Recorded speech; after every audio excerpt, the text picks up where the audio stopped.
अस्सलाम वालेकुम। अच्छा सर, हम डिस्कशन स्टार्ट करेंगे बैड एंड डाउटफुल डेट की। एक आसान सा टॉपिक है, मैंने सोचा इसके lectures video notes video lectures provide कर दूं ताकि आपको क्लैरिटी मिल जाए। ठीक है जी, बिस्मिल्लाह करें। चलें जी, बिस्मिल्लाह करते हैं। एक मिनट मुझे दें। चलें। आई होप आपको मेरी स्क्रीन विजिबल होगी। कहता है bad debt sir, irrecoverable debt is an amount owing to a business which will not be paid by a credit customer.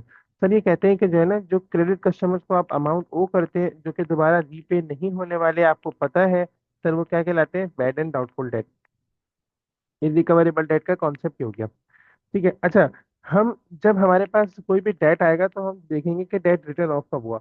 जब डेट रिटर्न ऑफ होगा, जिस दिन हमारा बैड डेट हो जाएगा, तो हम क्या एंट्री बनाएंगे? Bad debt expense debit. ठीक है जी, bad debt expense debit trade receivable credit. Bad debt expense debit trade receivable credit, ये हमारे पास उस दिन की एंट्री होगी जिस दिन एक्चुअली हमारे पास बैड डेट हो जाएगा।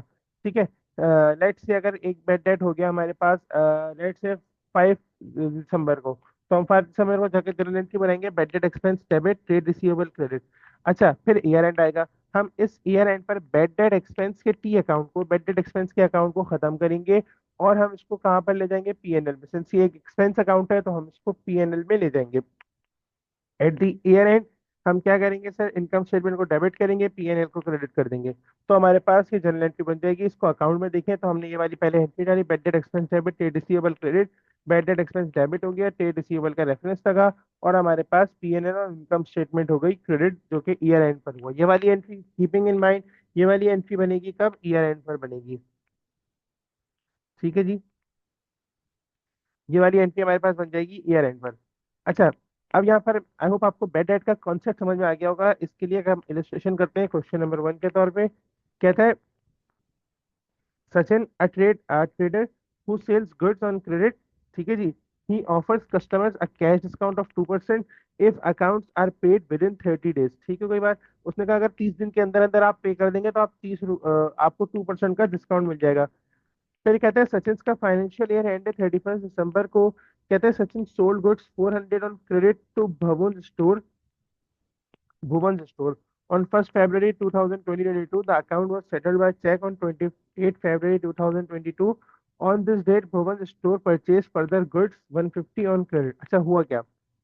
कहता है 400 का आपने सामान बेचा, ठीक है, 1 फेब को। अकाउंट जो है वो सेटल हो गया 28 फेब को। ठीक है, ये काम हो गया खत्म। इस पर आप बैड डेट हो ही नहीं सकते क्योंकि ये अकाउंट ही सेटल हो गया। फिर कहता है on this date Bhuvan store purchase further, उसने 150 गुड्स और 150 के फर्दर गुड्स खरीदा आप पर। अच्छा, अब जो सारी इंप्लीकेशन आएगी वो इस 150 वाले गुड्स पे आएगी, क्योंकि वो तो सेटल हो गया, अब बैड डेट हो ही नहीं सकता। ठीक है ना, ये आ गया। आई होप आपको समझ में आ रही होगी बात। ठीक है जी। अच्छा, after many attempts to recover the amount due, Sachin wrote off Bhuvan's account stores account as an irrecoverable debt. कब कब रोट किया सब, कब राइट ऑफ किया? 30 दिसंबर 2022 को। Sachin receive a cheque from Bhuvan store 150 on 31 October 2023। अच्छा, फिर क्या हुआ? बेड डेट रिकवर भी हो गया। ठीक है। अच्छा, सबसे पहले हम ना ये वाला सिनेरियो देख लेते हैं कि बेड डेट हुआ कैसे। हमने बेड डेट को रिकॉर्ड क्या किया? हमने क्या किया? हमने भुवन के स्टोर का इररिकवरेबल डेट का अकाउंट बनाया। आप इसको देखें, हमने क्या किया? हमने इररिकवरेबल डेट का अकाउंट बनाया और हमने बेड डेट को हमने डेबिट कर दिया। बेड डेट एक्सपेंस डेबिट, ये हमारे पास हो गया ट्रेड रिसीवेबल क्रेडिट। ठीक है, इसका अकाउंट हमने खत्म कर दिया और ये 30 दिसंबर 2022 को हम इनकम स्टेटमेंट में भी लेकर चले गए। आई होप ये बात आपको समझ में आ रही होगी। ठीक है जी। अच्छा, बढ़ते सर एक स्टेप और आगे। हम एक स्टेप और आगे बढ़ते हैं। अब वो कहता है बेड डेट रिकवर भी हो गया। अच्छा, बेड डेट जब रिकवर होगा ना सर, तो आप गौर से एक बात समझिएगा कि अभी हमें कुछ कहानी भी करनी है। अभी हम अगर हम भुवन स्टोर का अकाउंट देखें तो हमारे पास हमने एक सेल्स की 400 की, ठीक है, हमने एक सेल्स की 150 की। अब आई होप आपको ये बात एटलीस्ट समझ में आ रही होगी कि हमने टोटल 550 की सेल्स की, उसमें से हमने 8 रुपए का डिस्काउंट दिया। 392 हमें बैंक से मिल भी गए थे। ठीक है ना, उसने कहा था आपने 30 डेज में सेटल हो गया था अमाउंट, तो हमें हमने 2% का डिस्काउंट दिया उस पर 400 के अमाउंट पर। ठीक है, 400 के अमाउंट पर 2% का डिस्काउंट देंगे अगर, तो वो 8 रुपये बनेगा। ठीक है, 1% 4 रुपये, 2% 8 रुपये। हमने 8 रुपये का डिस्काउंट दिया, 392 हमने रिकवर किए। सही है, उसके बाद फिर जो फर्दर सेल्स हुई थी 28 दिसंबर फेब वाली, उसको हमने राइट ऑफ कर दिया, इरिकवरेबल डेट कर दिया, वो 150 का इरिकवरेबल डेट यहाँ पर आ गया। ठीक है। अच्छा, फिर क्या हुआ सर, फिर हमारे पास सचिन का नॉमिनल लेजर बना लिया हमने, यहाँ तक का सिनेरियो अभी कर लिया। आई होप आपको यहाँ तक कोई परेशानी होगी नहीं। अब जरा चलते हैं सर बैड डेट रिकवर्ड के सिनेरियो पर, कि बैड डेट रिकवर कैसे होता है। फिर हम इसको रीड भी कर लेंगे। आ जाए। कहते हैं बैड डेट रिकवर अगर हो गया, कहते हैं bad debts written, recovery of debts written off. Sir जो डेट आपने राइट ऑफ कर दिया था, अब उसकी फर्दर रिकवरी हो गई। कहते हैं a debt written off may be recovered. सही है ना सर, हो सकता है सर आप आपने उसको राइट ऑफ कर दिया, हो सकता है कस्टमर इतनी इस पोजीशन में आके क्या वो अपना डेट पे कर सकता है, वो आए आपको लेके चेक दे रहे, बोले भाई ये लो अपना उधार, इट्स पॉसिबल। तो कहता है if a credit customer page सम और ऑल अमाउंट। कहता है या तो थोड़ा सा या पूरा। अब लेट से एक इस बात को गौर से समझिएगा, देखें। अब अगर वो यहाँ पर उसका डेट है टोटल 500 का, सर वो अगर आपको 200 रीपे करता है और 300 रीपे नहीं करता, ठीक है, तो अब आप इसको गौर से समझिएगा कि फर्दर इम्प्लीकेशन किस पे आएगी। सर फर्दर इम्प्लीकेशन जो आएगी वो सिर्फ 200 पे आएगी जो कि उसने पे किया। 300 को हम इसलिए नहीं छुएंगे, वो हम ऑलरेडी राइट ऑफ कर चुके हैं। ठीक है, ये 500 में 300 भी शामिल है, ये बात समझने की जरूरत है। ये 500 में 300 भी शामिल है। हम क्या करेंगे सर, हम सिर्फ और सिर्फ इस 200 पर फर्दर जो रिकवर हुआ है इस पर फर्दर इम्प्लीकेशन करेंगे। ये 300 हमारे लिए इररेलेवेंट है। ठीक है जी। अच्छा, बढ़ते हैं सर एक स्टेप और आगे। कहता है when the amount is recovered. Sir जब अमाउंट आपको रिसीव हो जाएगा, जाहिर है यकीनन कैश या बैंक को आप डेबिट करेंगे, कैश या बैंक को आप डेबिट करेंगे, और आप डेट्स रिकवर्ड एक नया अकाउंट खोलेंगे जिसका नाम रखेंगे आप डेट्स रिकवर्ड अकाउंट। फिर ईयर एंड पर क्या करेंगे सर, उसी डेट, जाहिर है आपने वो अकाउंट को खत्म तो करना है, तो आप डेट्स रिकवर्ड अकाउंट को डेबिट कर देंगे और बैड डेट अकाउंट को क्रेडिट कर देंगे। सर ये सिनेरियो उस वक्त एप्लीकेबल होगा if debt recovered in the same year in which it was right of. मैं यहाँ लिख देता हूँ, if debts recovered, if debt recovered in the same year in which it no, no, no, no, no, no, in which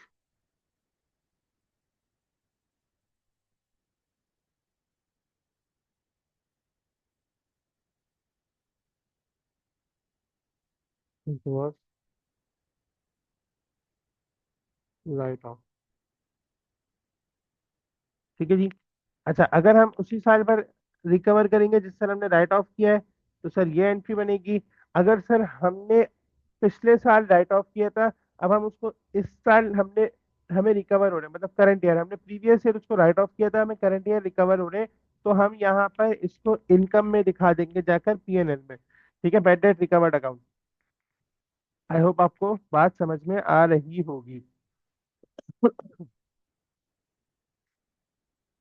बढ़ो एक step और आगे। चले सर एक स्टेप और आगे बढ़ते हैं, इसी सवाल को हम देख भी लेते हैं। अच्छा, फिर क्या कहते हैं, फिर कहते हैं सचिन रिसीव, ये सवाल हमारा कंटिन्यू चल रहा है। Sachin receive 150 from Bhuvan store on 31 October 2023। अब यहाँ पर आपको अगले साल मिला है अमाउंट। ठीक है, 150 का अमाउंट रिकवर तो हुआ, वो अगले साल हो गया ड्यूरिंग द ईयर 31 दिसंबर। अब इस साल उसने 820 राइट ऑफ किया था 31 दिसंबर 2023 को। अब इसको जरा देख लें यहाँ पर आके, जो हमारे पास टी अकाउंट बना हुआ है यहाँ पर इसका डेट्स रिकवर्ड का। आपने यहाँ पर सर 820 का राइट ऑफ किया, इस 820 को आपने पीएनएल में ले गए एज एन एक्सपेंस। फिर आपने डेट्स रिकवर्ड अकाउंट खोला। आपने इस अब आप इस बात को गौर से देखें कि आपने इस डेट्स रिकवर्ड के अकाउंट में कैश या बैंक में 150 लेकर गए, वो जो आपके पास आए, और आपने उसको डायरेक्ट पीएनएल में एज एन इनकम शो कर दी। तो आई होप ये कॉन्सेप्ट क्लियर होगा। मैं यहाँ पर इसकी समरी में लिख देता हूँ। अगर डेट रिकवर्ड होगा same year, if debts recovered in same year in which it was right of,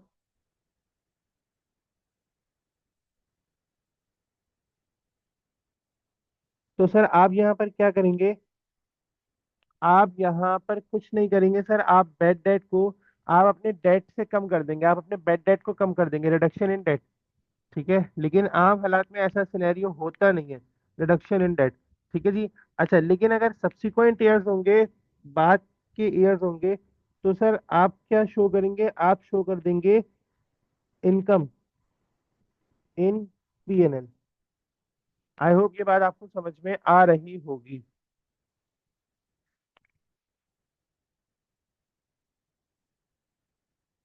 चलें जी, एक स्टेप और आगे बढ़ते हैं सर। यहाँ तक तो हमारा सिनेरियो क्या खत्म। अच्छा, अब हमारे पास क्या है? Provision for doubtful date. Sir provision कैसे करते हैं? सर प्रोविजन होती क्या है? देखिए, आपको बैड डेट हुए सर, इसको यहाँ से हम रीड भी कर लेते हैं ताकि और क्लैरिटी मिल जाए। प्रोविजन फॉर डेट को कहते हैं अ provision for doubtful date. A provision for doubtful debt is an estimate of the amount when a business financial year will lose uh, amount which a business will lose in a financial year because of irrecoverable debts। Sir ये उसकी provision, irrecoverable date की आप provision बना रहे होते हैं at the end of their financial years. Many business try to anticipate the amount which will be lost because of irrecoverable debt. This ensures that the profit for the year is not overstated and the amount of trade receivable in the statement of the financial position is not at realistic value, is shown at realistic value। कि जो भी आप amount दिखा रहे हैं वो realistic होना चाहिए, क्योंकि उसमें से यकीनन कुछ ना कुछ बैड डेट हो ही रहा है, तो हम उसको भी इनकॉर्पोरेट करके ही दिखाएं। क्या ये बात आपको समझ में आती है सर? फिर कहते हैं this is an application of the principle of prudence by maintaining a provision for doubtful debt. A business also observe the principle of matching. The amount of sales for which the business is unlikely to be paid is regarded as an expense of the year in which those sales were made। जिस साल उसकी sales हुई उसी साल वो उसकी provision हो जाएगी। ठीक है, हम इसलिए प्रोविजन कर रहे हैं rather than expense of the year regarded as an अच्छा which the debt is actually written off। In order to make a provision for doubtful debt, it is necessary to estimate the amount of irrecoverable debts। The amount of the provision by established may be established by। अब यहाँ पर ये कहानी दे रहा है कि provision for doubtful date की कैसे हम वो निकालते हैं, ये हमारे लिए रेलेवेंट है। ठीक है, once it is decided to create a provision for doubtful debt and the amount of percentage has been decided, this can be recorded in the books. These entries were made at the end of the financial year. The entries are summarise as follow. Sir आप ये entry बनाएंगे, debit करेंगे income statement को और credit करेंगे provision for doubtful date account को। ठीक है, फिर आप क्या करेंगे सर? एसओएफपी में क्या करेंगे? डिडक्शन करेंगे बैलेंस को किससे? ट्रेड रिसीवेबल से। ठीक हो गई बात? सर इसका एक सवाल देख लेते हैं ताकि आपको और क्लैरिटी मिल जाए, फिर हम उस सवाल में पहुंचेंगे कि हम कैसे प्रोविजन को बढ़ाएंगे और कम करेंगे। ठीक है जी, आ जाए सर। कहते हैं Sachin financial year end on 31 दिसंबर।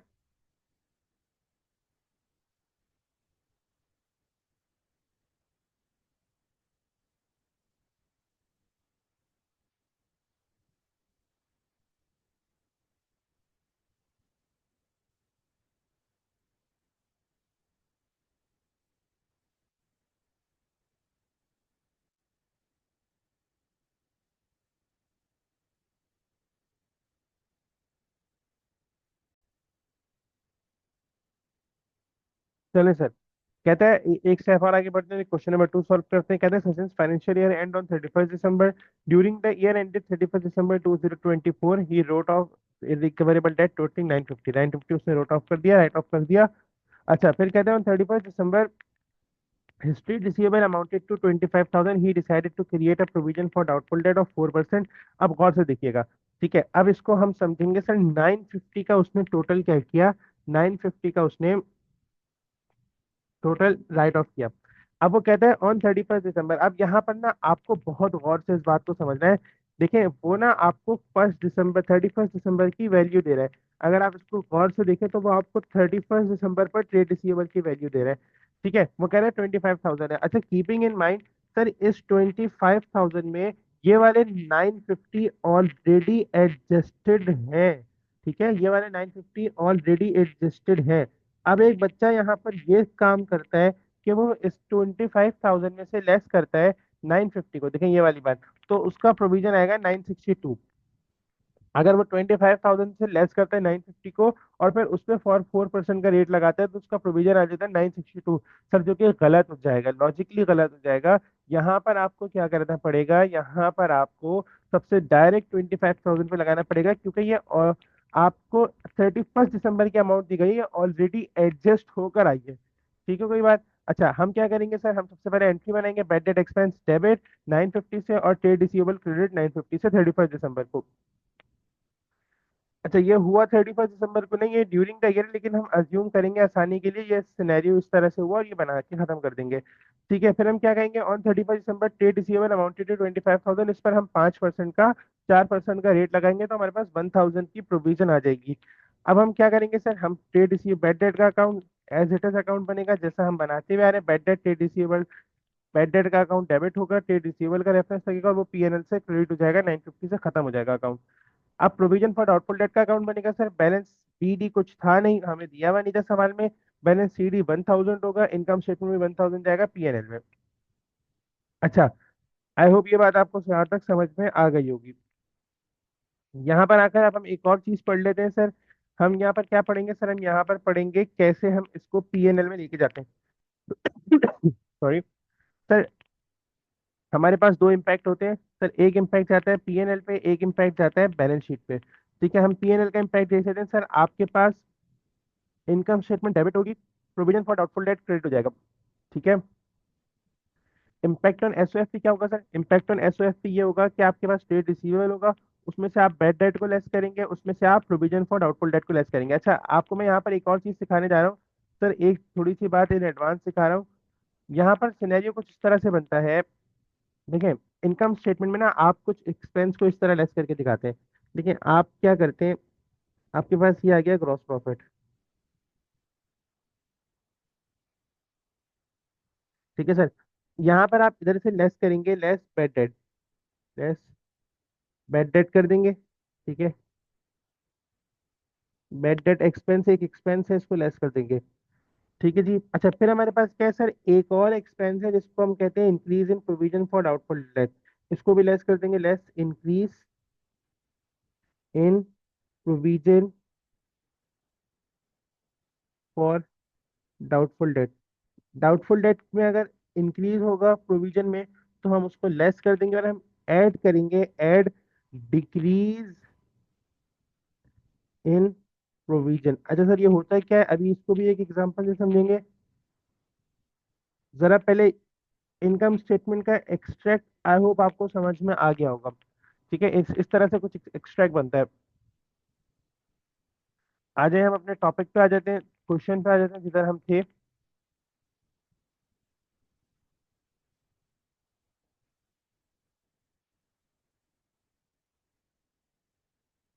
चलिए जी, ये रहा हमारा क्वेश्चन। हमने हमें इनकम स्टेटमेंट में दो एक्सपेंस देके जाने। सर, एक हमारे पास 1,000 का जो प्रोविजन फॉर डाउटफुल डेट का, और 950 जो हमारे पास बैड डेट है। देखिए, इसी तरह से लेके गए हैं सर, बैड डेट को हम लेके गए हैं और एक प्रोविजन फॉर डाउटफुल डेट को लेके गए हैं। इसी तरह हम ट्रेड रिसीवेबल को लेकर जाएंगे, ट्रेड रिसीवेबल हमारे पास एडजस्टेड है। ठीक है, तो हम यहाँ पर बैड डेट को लेस नहीं करेंगे, अगेन एंड अगेन मैं बोल रहा हूँ, यहाँ पर हम इस तरह से बैड डेट को लेस नहीं करेंगे। फिर हम इसमें से प्रोविजन फॉर डाउटफुल डेट को लेस करेंगे, तो हमारे पास 24,000 आ जाएगी ट्रेड रिसीवेबल की, जो कि हमारे पास शोन होगी जाएगी SOFP में, स्टेटमेंट ऑफ फाइनेंशियल पोजीशन में।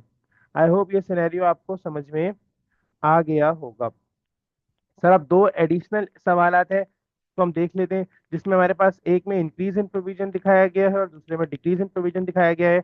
इसको सॉल्व कर लेते हैं सर। कहते हैं Sachin financial year end on 31 दिसंबर। कहते हैं ड्यूरिंग द ईयर ऑन 31 दिसंबर 2024 सचिन ने प्रोविजन फॉर डाउटफुल डेट था, ओपनिंग प्रोविजन दिया हुआ है आपको। ठीक है जी, 1,000 का। कहते हैं during the year 31 December 5 Sachin wrote off debts totalling to 990, on 31 December 2025 his trade receivable amounted to 28,000, जो कि टोटल नेट दिया हुआ है। ही डिसाइडेड टू मेंटेन, एक मिनट, कहते हैं he decided to maintain a provision for doubtful debt at the rate 4% of trade receivable. Sir जरा इसको यहाँ पर समझ लेते हैं, आ जाए। देखिए, सबसे पहले आप निकालें क्लोजिंग प्रोविजन। क्लोजिंग प्रोविजन कितनी आ रही है सर आपके पास? सर आपके पास क्लोजिंग प्रोविजन आ रही है आपका, दैट इज 28,000 का 4%। 28,000 का 4%। सर ये अमाउंट अगर आप निकालेंगे तो ये बनेगा तकरीबन 1120, 1120। ठीक है जी। अच्छा, आपने ऑलरेडी प्रोविजन मेंटेन किया हुआ था 990 का। अब अगर आप इसको टी अकाउंट की मदद से समझना चाहें तो आप इस तरह से समझ सकते हैं, provision for doubtful date. Sir ये कॉन्ट्रा एसेट अकाउंट है, तो इसका balance brought down credit side पर आएगा 1,000। ठीक है, इधर आएगा सी डी बैलेंस, जो कि ऑपोजिट टू ओपनिंग बैलेंस होता है, ये आ जाएगा 1120। ठीक है, अब आपको दिख रहा होगा इंक्रीज इन प्रोविजन है। तो आपका जब इंक्रीज है प्रोविजन में कितने से सर? 120 से। सर याद रखिएगा, अभी मैं बता के आया हूँ 120 हमारे पास क्या होगा। सर ये 120 हमारे पास हमारे पीएनएल में जाएगा एज एन एक्सपेंस। ठीक हो गई बात? जिस साल हमने प्रोविजन क्रिएट किया उस साल हमने पूरा का पूरा जिस साल हमने फर्स्ट ईयर प्रोविजन क्रिएट किया था उस साल हमने पूरा का पूरा प्रोविजन एक्सपेंस में ले गए थे। लेकिन सर अब हम इनकम स्टेटमेंट में ऐसे लेके जाएंगे कि अगर हम प्रोविजन बढ़ाएंगे तो हम वो पीएनएल में एक्सपेंस शो करेंगे, लेकिन हम प्रोविजन कम करेंगे तो वो पीएनएल में एसेट इनकम शो करेंगे। ठीक है, अगर इंक्रीज इन प्रोविजन होगा तो वो 120 का, जैसे यहाँ पर इस केस में है, तो वो एक्सपेंस शो होगा। लेकिन अगर डिक्रीज इन प्रोविजन होता तो वो इनकम स्टेटमेंट में जाके पीएनएल में जाके एज अ इनकम शो होता। ठीक है, तो अब हमारे पास अगर मैं यहाँ पर पीएनएल का एक्सट्रैक्ट बना लूँ, जो कि इंपॉर्टेंट है, पीएनएल का एक्सट्रैक्ट बना लूँ, तो पीएनएल का एक्सट्रैक्ट ये होगा, यहाँ पर हमारे पास एक जाएगा बेड डेट, जो कि हमारे पास है 990 का, और एक मेरे पास है इंक्रीज इन प्रोविजन, ये भी एक एक्सपेंस है, इसको यहाँ पर ब्रैकेट में डाल दें 120 से, ये भी जाएगा। ठीक है। अच्छा, बैलेंस शीट के एक्सट्रैक्ट बना लेते हैं सर, एसओएफपी के एक्सट्रैक्ट बना लेते हैं। अच्छा, एसओएफपी के एक्सट्रैक्ट में सर याद रखिएगा आपके पास एक एसेट है, ट्रेड रिसीवेबल। ठीक है जी, ट्रेड रिसीवेबल हमारे पास है 28,000 के। कीपिंग इन माइंड ये ट्रेड रिसीवेबल एडजस्टेड है विद बैड डेट, तो यहाँ पर डायरेक्ट 28,000 आ जाएगा। लेस करेंगे हम provision for doubtful date, for doubtful date, तो सर ये हमारे पास है 1120 का। सर यहाँ पर इंक्रीज टू माइनस नहीं करेंगे सर, यहाँ पर पूरा लेस करेंगे ताकि हमारे पास हम आंसर सही आए। तो हमारे पास 26,880 होगा, जो कि हमारे पास करंट एसेट में बैलेंस शीट में जाएगा। आई होप ये बात आपको समझ में आ रही होगी। इसका सॉल्यूशन ये रहा सर, एक नजर इसको देख लें ताकि हम एक स्टेप और आगे बढ़े।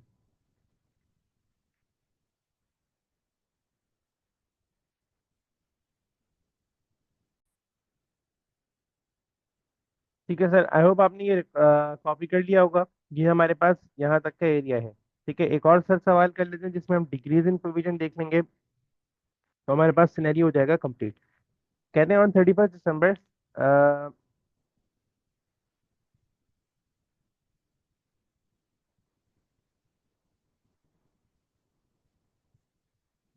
On 31 December Sachin financial year end on 31 December. ठीक है, that on 31 December 2025 Sachin provision for doubtful debt amounted to rupees 1120। अभी हम क्रिएट करके भी आए थे। ठीक है जी। अच्छा, फिर कहता है on 31 December 2026 state receivable amounted to 24,000। He decided to maintain provision for doubtful debt at the rate of 4% of state receivable.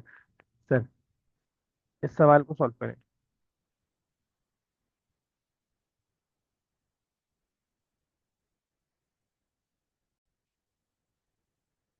Sir इसको यहाँ पर अपनी स्क्रीन रोकें, पॉज करें और इसको सॉल्व करें, देन फिर हम इसको सॉल्व करते हैं।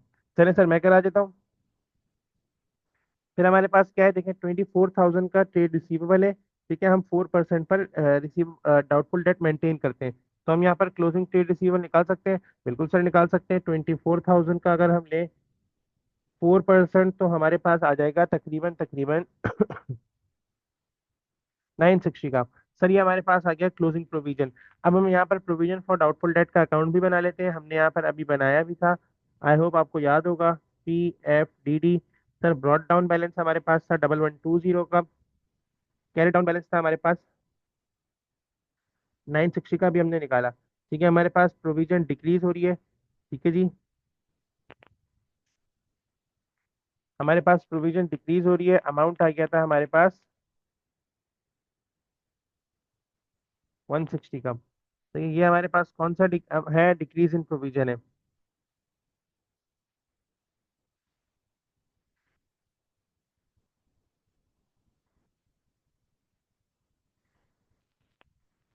आई होप आपको ये वाला सिनेरियो समझ में आ रहा होगा। ठीक है जी, एक स्टेप और आगे बढ़ूँ सर। सर ये डिक्रीज इन प्रोविजन हमारे पास SOFE में देखिए हमारे पास GP आएगा यहाँ पर। यहाँ पर GP आ जाएगा, यहाँ पर अदर इनकम में हम लिखेंगे डिक्रीज इन डाउटफुल डेट। यहाँ पर हम 160 से ऐड कर देंगे, और सर हम लेस कर देंगे बैड डेट को। बैड डेट हुआ नहीं है सवाल में, तो हमें इसकी कोई इंफॉर्मेशन दी हुई नहीं है। और सर हम सेम अगेन यहाँ पर हम PNL में जाएंगे, SOFE में जाएंगे, तो हम SOFE का एक्सट्रैक्ट कुछ इस तरह से बनाएंगे कि हम यहाँ पर ट्रेड रिसीवेबल लिखेंगे जो कि हमारे पास 24,000 है, और हम इसमें से लेस कर देंगे प्रोविजन फॉर डाउटफुल डेट। तो ये हमारे पास 960 है, और हमारे पास बन जाएगा 24,000 -960, तो ये हो जाएगा 23,040। तो आई होप ये हमारे पास यहाँ तक का बेसिक कॉन्सेप्ट था सर, इसका सॉल्यूशन ये रहा। इसको कॉपी कर लें। तो फिर हम इसके पास पेपर पर पढ़ते हैं।